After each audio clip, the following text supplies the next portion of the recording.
Welcome to our interview series, Profiles in Leadership, where we get pearls of wisdom from those who lead.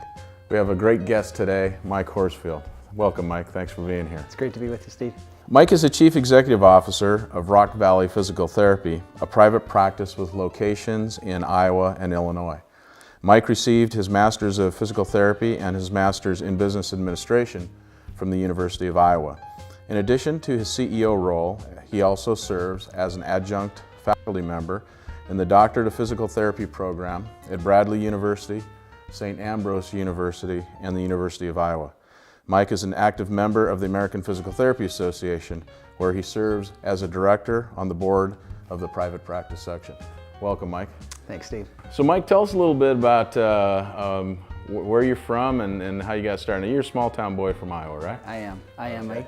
I grew up in a little town, Epworth, Iowa, which is near Dubuque, right on the border of kind of Iowa, Illinois, and Wisconsin. Grew up right in a small farm, in a small town. And so raised there. My dad we farmed, and my dad was in construction business, and then in the 80s decided to go out on his own and was a business owner himself. Okay, so you started working hard early, sounds like. It did, yeah. I think the only reason my dad had the farm around as more of a hobby farm was to make sure that we learned some of the work ethic and other things that come from having daily responsibilities. Yeah. So how did you get interested in physical therapy then?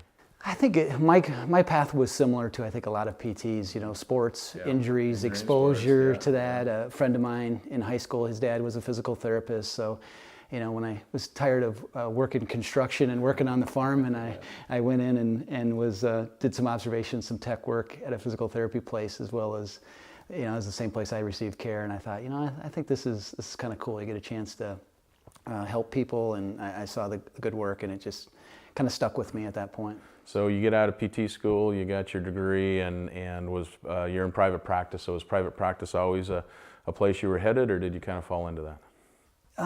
I knew I wanted some sense of ownership, and that came from my dad's career. He worked hard in the construction industry, all of his life. Was kind of promised ownership throughout his career, that he was going to become partner in the company he was working for a while, and then that just never really materialized. So I saw him later in life have to go out on his own after he had worked really hard to build somebody else's business. And so even when I interviewed for my first position, which was with Rock Valley, I shared with Steve Layer, who was the CEO at that time. May have been a little bold at the time, but he asked what my career goals were, and I told him, I said, I wanted to first become a really good PT, and then after that, I want to be in the ownership role to some extent. And he really kind of embraced that and provided a pathway for that to happen. And so there was no pathway before then. That was something that was created after you came there then? Yeah, it was a small practice at that time, just a couple of locations, and there was 2 partners at that time. But Steve was a guy that always dreamed big, and so he saw this as a potential opportunity, and so again, he embraced it, said, what, let's get you here and let's work on being a good PT first, and then we'll take things as they come. Well, it's such a credit to Steve. I know Steve too, and it was great because so many of our colleagues had that similar experience where, kind of like your dad's experience, they were promised something coming in and we'll work it out, but it's not easy to do. No. There's a lot of things to consider in that, and so it never gets done. So it's not uncommon for even PTs to have an experience like your dad, being in a practice, helping build it up, get all these contacts and relationships, but eventually have to leave to get ownership. So you were in a better position and got ownership. So now you're part of Rock Valley, and now you're the CEO. So how'd you get from staff PT to CEO? It's a journey. It's not necessarily where you set off to be. At times, I think it was just opportunities. One of the from a leadership standpoint, we're talking about leadership. I think sometimes my first management opportunity within Rock Valley occurred probably earlier than it should have. I don't think I was ready for it. I don't know if you're ever ready for it, but it was definitely just a couple years into practice, and we had a contract with a hospital, and that was a less desirable working location because the other couple clinics of ours were both outpatients. And so this involved weekends, this involved working inpatient, which was necessarily not where my passion lied at that time. I learned to really enjoy it, but at that time, I thought I really knew I wanted just outpatient when I came out of PT school. But there was a leadership opportunity available there, I took it just because I felt like that was what I wanted for the next stage of my life. So, you know, that lesson, what I learned there is sometimes the opportunities are in the doing the things least desirable, you know, because even when they posted that position, I don't think they thought anybody was even going to volunteer for it. Right. But to take that, and then from there, I just tried to make the best of it. And I happened to be, the beauty of it is the CEO at that hospital at the time was an amazing man. I got an opportunity to learn from all the leaders within the hospital. So people outside my organization, I got to see what real servant leadership looks like, and that just helped me grow and develop. Isn't that what it's all about? I mean, being around people that you can learn from and mentor you, even not in a formal way, but just hanging out with them and seeing what they do, and that's great. Yeah, I mean I'm not smart. I don't know if I've had an original idea in my life, Steve, but I'm really good at stealing other people's ideas, the ones I like, and then figuring out a way to implement them. And so, yeah, that's really from a leadership perspective. I've just tried to hang out with really cool people my entire career, and, you know, including people like you and others that when we joined together to form, you know, some relationships, collaborative relationships. You just get better by hanging out with people better than yourself. You do, and you have the same story that I had, in the sense that we landed in places that we've worked for ever since we got out of school. Same company. So how long have you been with Rock Valley now? Oh, I joined them in '93, so I kind of hate to keep doing the math on it, but yeah, it's been great. And I say, you know, I've only had one employer my entire life, but I've had lots of different jobs. And I think that's what Rock Valley has provided me. It's provided me a great opportunity to make a lot of mistakes in a safe environment where I could learn from them. But it allowed me to go different ways, and I found I don't really like that, and then change course and try this. So, you know, if you can find that. You know, if you're in an environment or an organization where you can not look over the fence and see if the grass is greener, but be given the opportunity, and that's what Steve provided for me. It's like, you know, make your grass green. You know, fertilize your own grass. Make it the position you want it to be. Right. And that's kind of what I was empowered to do. You know, through the different opportunities. And you said it earlier that it's the ability or the permission to fail, because that's how we learn. Have you failed a few times throughout that time? Oh yeah, I don't know if this is a long enough podcast for that, but yeah, I can share numerous failures, you know, as an organization. Fortunately, none of them have been fatal, you know, which is really the key to it, right? Is make many mistakes, just don't make the fatal ones. Exactly. And so that's kind of... And learn from what you've done and learn from those mistakes, absolutely. So Rock Valley is in Iowa now. How many clinics are part of the Rock Valley? Yeah, we just opened our 31st office, you know, last week, and so we have 31 clinics. Some of those are partnerships we have with other you know, healthcare providers and things. Right. But yeah, we have 31 offices kind of throughout Iowa and Illinois. And what I know of you in Rock Valley is that you really have a really, that's why I love hanging with you, because you have a real collaborative approach. I mean, it's not just about Rock Valley. You're involved in network, you're involved in helping other people here in Iowa as far as private practitioners. So what's your philosophy on that? Why help others? Why not just do your own thing? Yeah, and I think that comes you know, we've got a couple of sayings within our organization. You know, one of Steve's sayings when he started was, you know, great care is good business. You know, that was his model. It hangs in our boardroom of the model. And the other thing is doing the right thing is never the wrong thing to do. And so, you know, when you do right by people, we just, you know, call it karma, whatever the term is.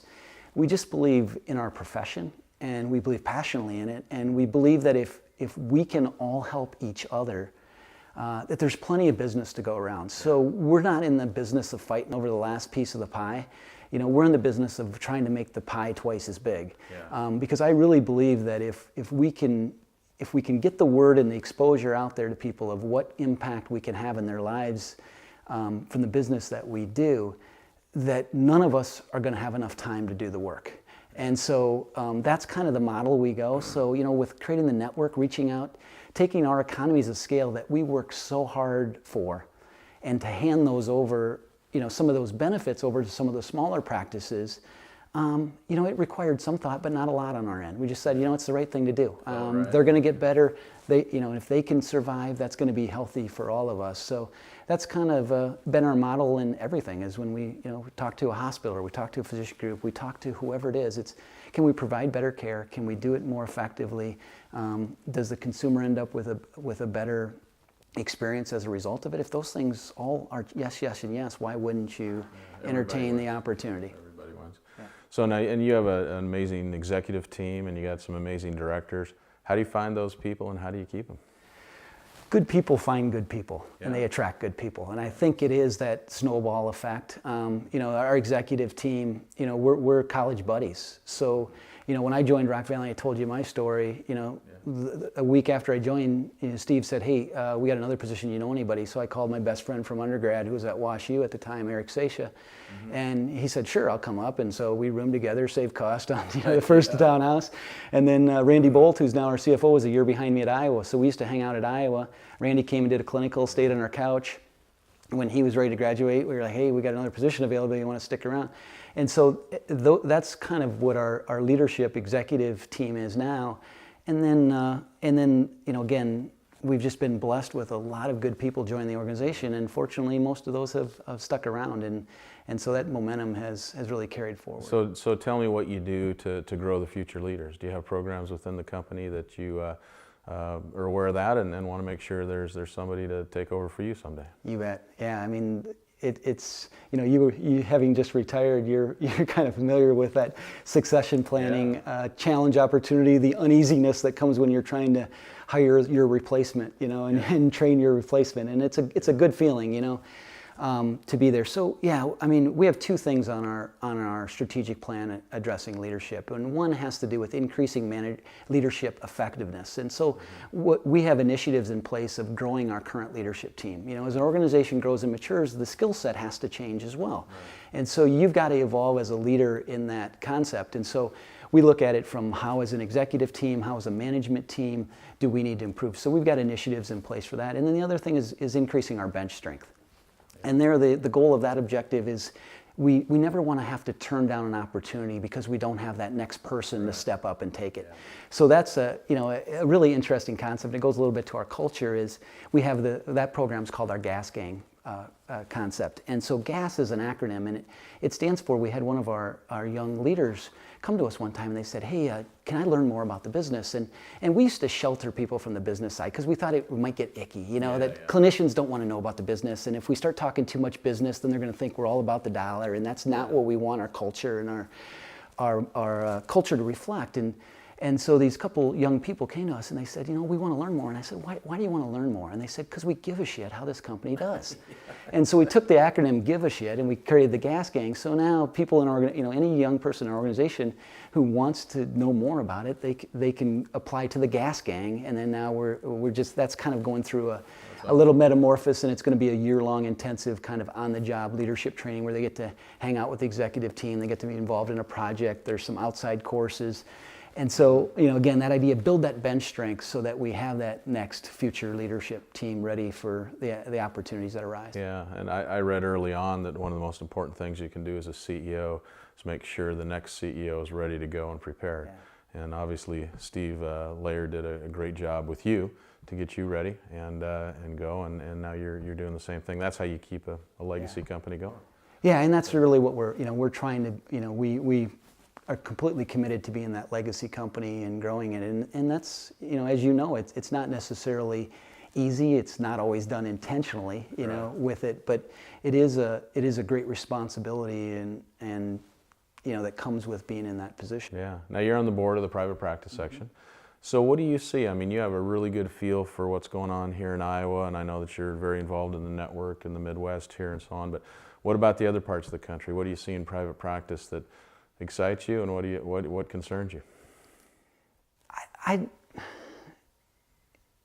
excited about just the opportunity that's out there. Like I said, we've tapped into about that much of what we can do, and I still believe that as therapists, we just have so much value to bring in this concept that if we can continue to have that collaborative model, that we're going to expand into really from the healthcare delivery model into the delivery of health. And I see our role changing, somewhat in that from more of a delivery of modalities and interventions to more of a case management role where, hey, you know what, let me keep you healthy, let me keep you active, that's my role. But in order to do that, we have to be open to the collaboration with other disciplines. So again, I think what concerns me sometimes is this talk of trying to build fences, around and trying to protect rather than looking to see, hey, how do we collaborate more with other professions where we can do what we do really well, and then we can rely on them to do what they do really well, rather than having to be all things to all people. Right, or protect our turf type of mentality and things like that. Yeah, and I'm just naive enough to not know all the other stuff. But I choose to go through life that way, so I can continue to be optimistic and not think everybody's out there to get us. That's just not the way I'm wired, and so I do need the people around me that can kind of sometimes send up warning signs when maybe people's maybe they don't have our best interest in mind as we have those conversations. But unless we have those conversations, we're not going to know the answer to that. And relating to growing leaders outside of your business, you have something I know you're passionate about called peer-to-peer. So tell me a little bit about that through the private practice section. So peer-to-peer was started, like I said, I've never had an original idea in my life, and this exemplifies that. It started through, I was on the education committee with Jeff Ostrowski at the time, and him and I, one night at dinner, at one of those meetings, I looked at Jeff and I said, Jeff, I'd love you to serve on my board.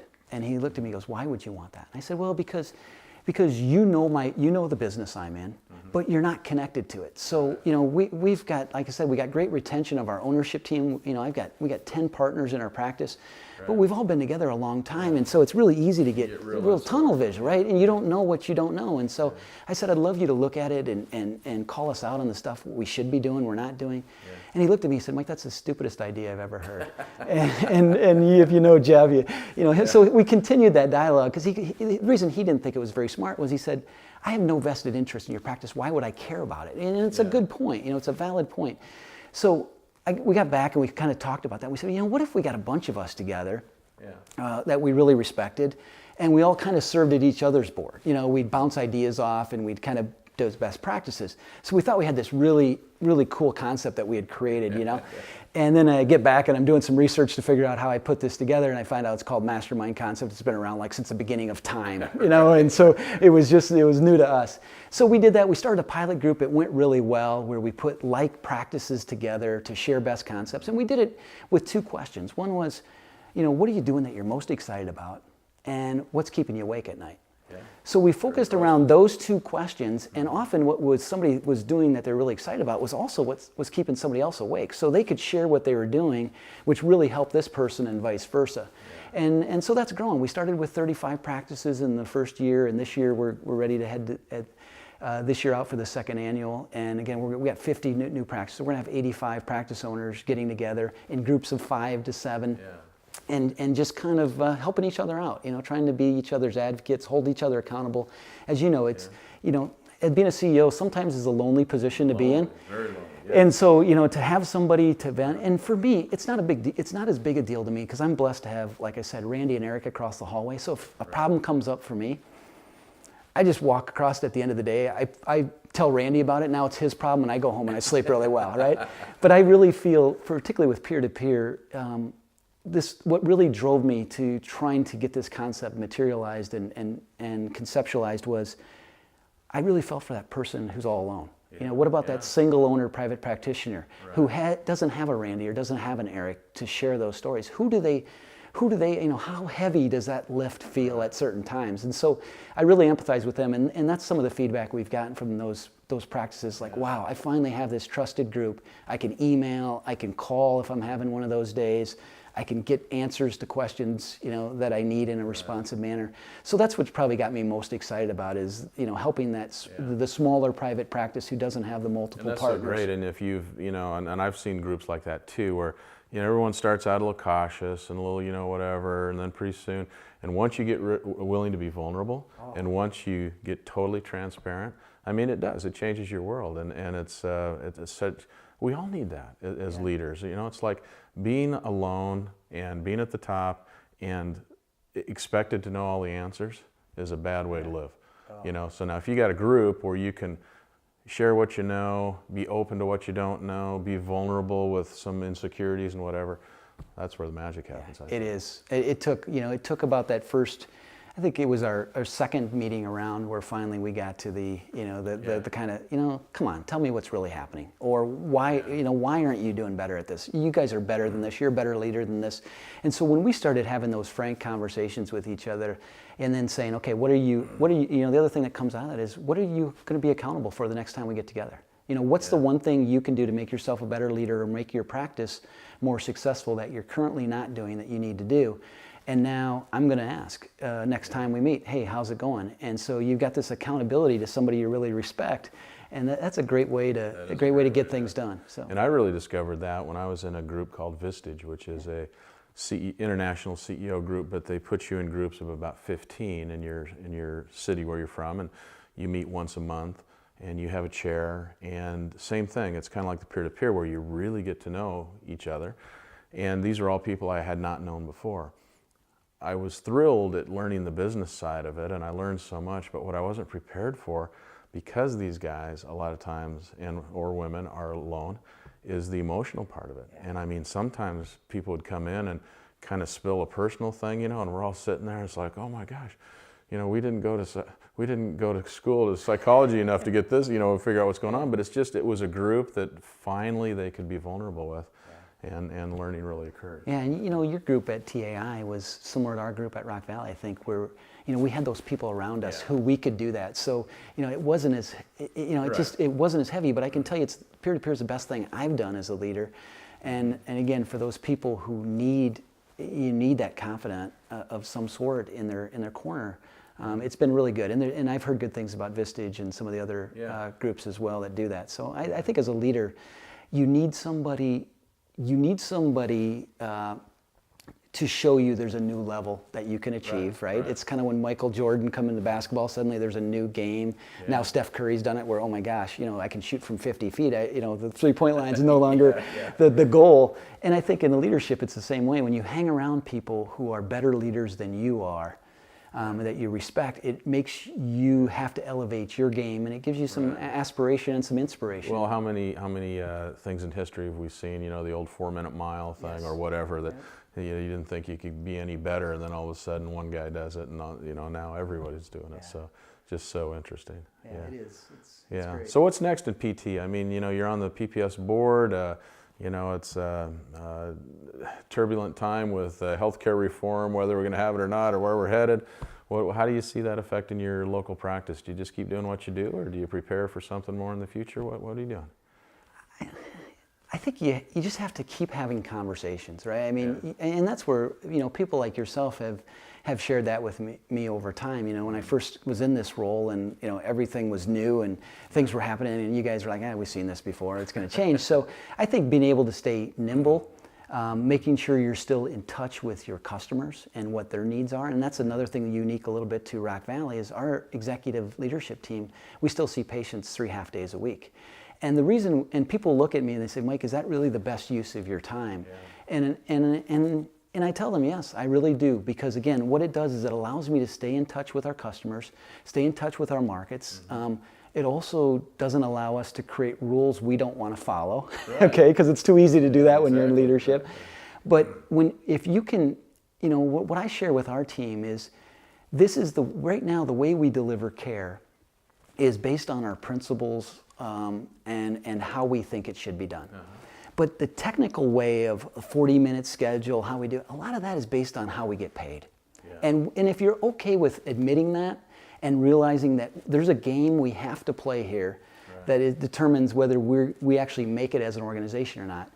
But if your staff can stay committed to delivering great care and be open-minded to maybe that delivery model will change based on the environment, you'll be successful. And so we're trying to be proactive in managing that change to whatever influence we have. So going back to Covey's circle of influence, I choose to spend my time in my circle of influence and try to impact as much as I can there. And I don't spend a lot of time worrying about things outside of that. And so that's where we focus, is making sure our team understands that there's nothing, we try to eliminate as many sacred cows as possible and just focus on the customer. Well, and you said it change. I mean, you have to be open to change.